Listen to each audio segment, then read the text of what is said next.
Masarap! Putang ina, masarap! Ano y- O bakit? Ayos naman na! Mukha ba akong aso? Mukha lang, pero di ako aso.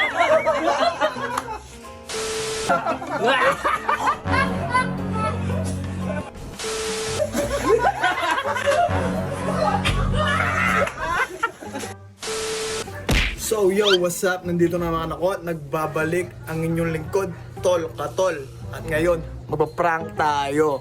At ipaprank natin sila ng Coco Crunch. Pero ang bibigay ko sa kanila, dog food lang naman. Yo. So yun guys, eto na ang ating Coco Crunch at eto ang ating gatas. Ilalagay na natin guys.